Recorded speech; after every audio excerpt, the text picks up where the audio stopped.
decided to focus on this semester was the contact lens. A brief history of this product is it was first idealized by Leonardo da Vinci. He actually produced the first drawings of contact lenses.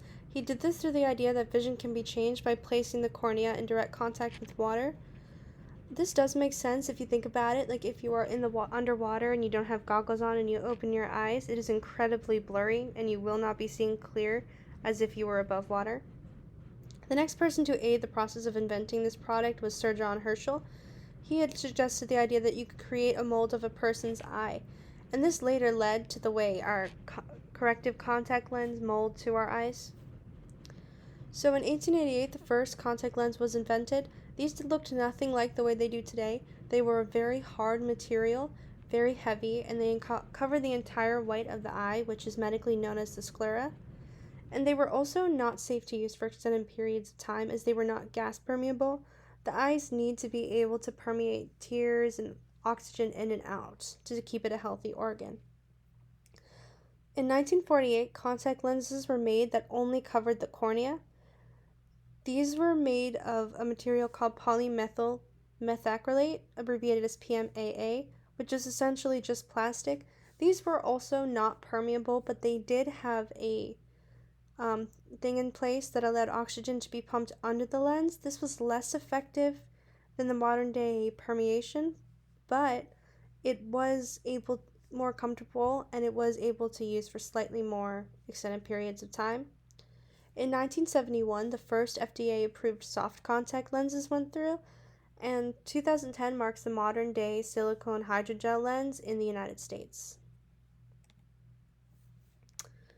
So, the contact lens's purpose is to correct vision problems.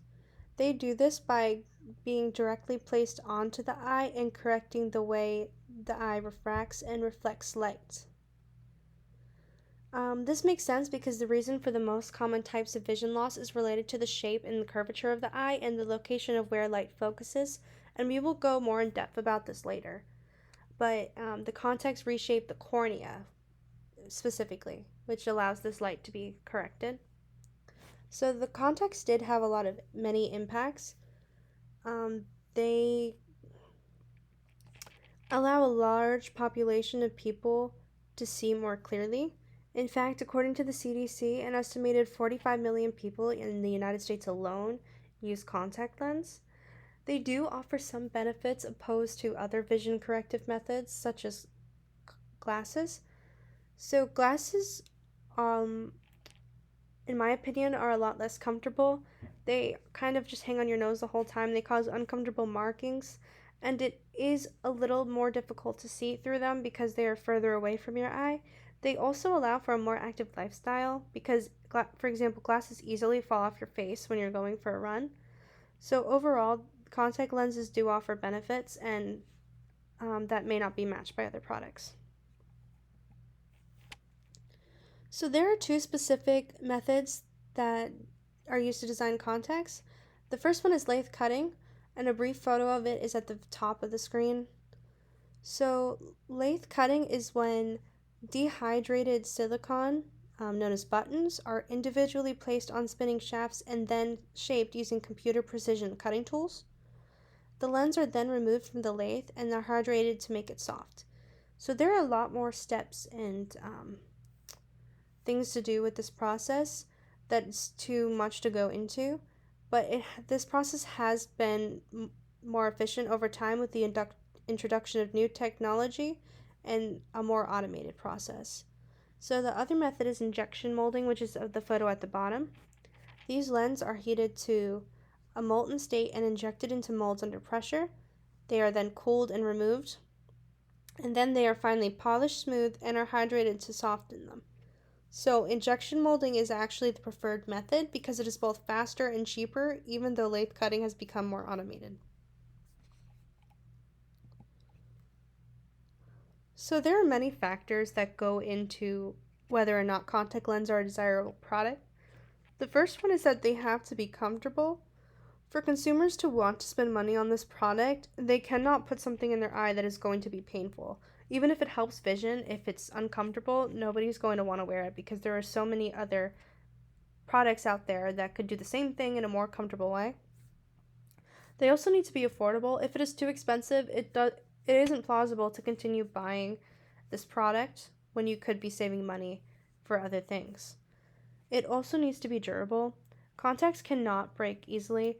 Eyes are very sensitive, and the littlest discomfort can cause a lot of irritation. I mean, I think we all know, like, when it's allergy season and our eyes get a little irritated, they're bright red and puffy, and it's really painful. Additionally, I personally wear contacts, and I have had contacts break in my eye before, and let me tell you, there is nothing worse than when contacts break in your eye. It is the worst feeling in the world, and if contacts do that all the time, nobody's going to buy that product. And this leads to my most important point, that they need to be safe. The eyes are a very sensitive organ, and even the slightest damage can be permanent, and we rely on our vision so much in our daily lives that if this product risks blindness and more vision loss than what it's aiming to fix, no one's going to ever buy this product. So the main part of contact lenses that my group decided to test was the plausibility of making the contact lens permanent. What I mean by this is present-day contact lenses only work when they are placed directly on the eye, and once you take them out, the eye goes back to its original vision, so it isn't a permanent method to solve vision, because you are always going to have to rely on this product. So the idea came from comparing it to braces. For example, like, pressure permanently realigns the jawline when you're using braces to have the teeth in a more ideal position. And once you take these braces off, your jaw stays pretty permanent in shape. And if we could correlate this methodology to contacts, it would be drastically improved as a product as a whole. So we do have one type of lens that does reshape the eye and allow you to see 20/20 without having to have the contact in your eye at that time. And this is when you put the eye in at night, and when you take them out you see 20/20. These are known as corneal refractive therapy, CRT lens. However, this isn't permanent either. It reverts back to its original state within 72 hours. So we did come up with a whole protocol that involved using pressure on gelatin molds to test the plausibility of permanently reshaping the eye. And gelatin was selected as a material because it closely resembles the viscous fluid of the eye, and it's very elastic as well. We couldn't just, test putting pressure on the eye because that is incredibly dangerous. But unfortunately, there was problems with receiving the materials we needed, and so last minute we had to forgo the actual experiment and replace it with just research. So from now on, it's just going to be like the research we found and what it means for our question. So the first thing we decided it would be important to research is why we have vision problems in the first place. So the majority of issues do stem from the retina and the cornea. So before I go into this, I think it's important to describe what these parts of the eyes do. So the retina is a thin tissue that is located at the back of our eye. They are covered in photoreceptors that convert light into neural signals that allow us to see, and this information is sent through the brain to the brain through the optic nerve. The cornea is what is responsible for refracting light for the purpose of vision. However, the point of focus is ideally located on the retina. So even though the cornea is the one doing the refracting, which is causing the issue, which is why we put the contacts on the cornea, the retina, the location of this that's why it's all involved together. So when light is refracted at a different area from the focus point on the retina, this is when vision problems occur. There are 3 main vision problems that cause the need for contacts. The first one being myopia, which is known as nearsightedness, and this is defined as when you cannot clearly see objects far away. This will occur when the eyeball is shaped too long for the cornea and the outer layer of the eye is too curved. So the light will not be refracted at the focal point in the retina and instead be refracted in front of the retina. Hyperopia is actually the complete opposite of myopia. It is commonly known as farsightedness, and this is when you cannot see objects close up. And this occurs when the eyeball is too short and not curved enough, and the focus point is now at the back of the retina. And the final contact lens requirement is astigmatism. Astigmatism is just when the curvature and length of the eye um, does not, there's issues with it, so the refractability is just skewed, so it's not going to allow clear vision overall.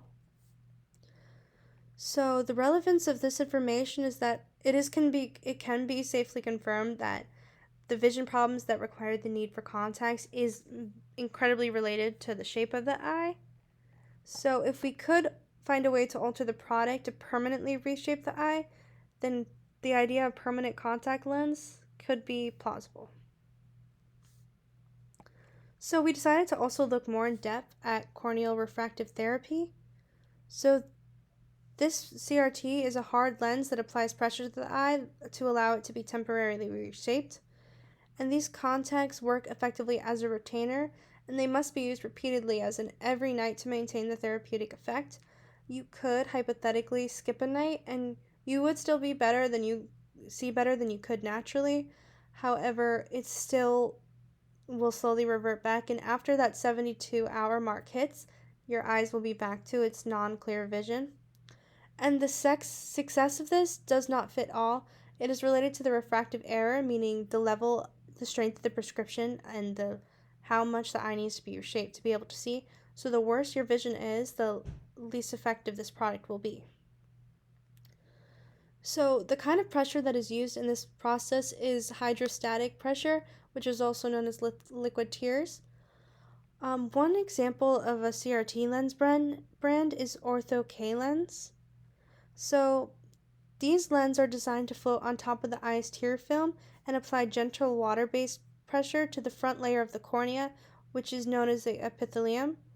The pressure causes the cells of the epithelium to move from the center of the cornea to the periphery, which leads to the temporary reshaping.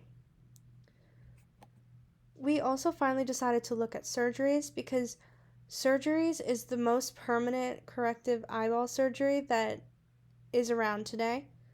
There are many types of different eye surgeries because there are many types of different vision problems, such as cataracts, but what contacts are used for, as I had previously said, is myopia, hyperopia, and astigmatisms. And the most common surgery that treats these problems is LASIK eye surgery, so this is what we researched.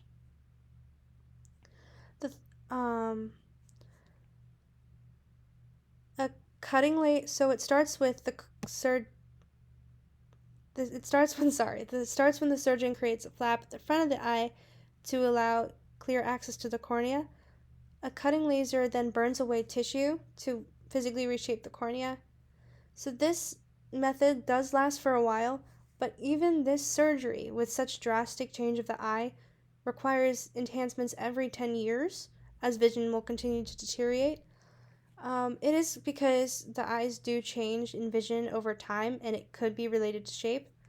So even though surgery is not permanent, it is possible that we might be able to make contacts that have a longer effect similar to this, but if even surgery doesn't permanently fix vision problems, it seems like it may be unlikely that we could do something that would 100% make the eyes see better forever.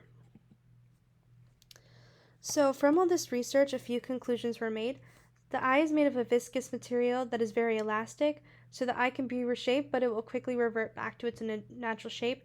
Think about it as if you were poking Jello, how it just goes back to its normal shape after you put pressure on it. CRT lenses can reshape the eye, but only for a few days. A more drastic approach, surgery, also reshapes the eye, but that even doesn't last forever, only 10 years. I feel with more research and time, we may come up with a solution that reshapes the eye for a longer time than 10 years, but it does seem like with the eye and the material and the fact that it is a sensitive organ and applying a lot of pressure would be dangerous, it may not be able to be a permanent solution, especially because the eyes do change over time. So overall, I do think that we may be able to come with contact lenses that fix the eye for more than just 3 days, but I do not think that it will be permanent. So these are my references, and this concludes my presentation, and thank you for listening.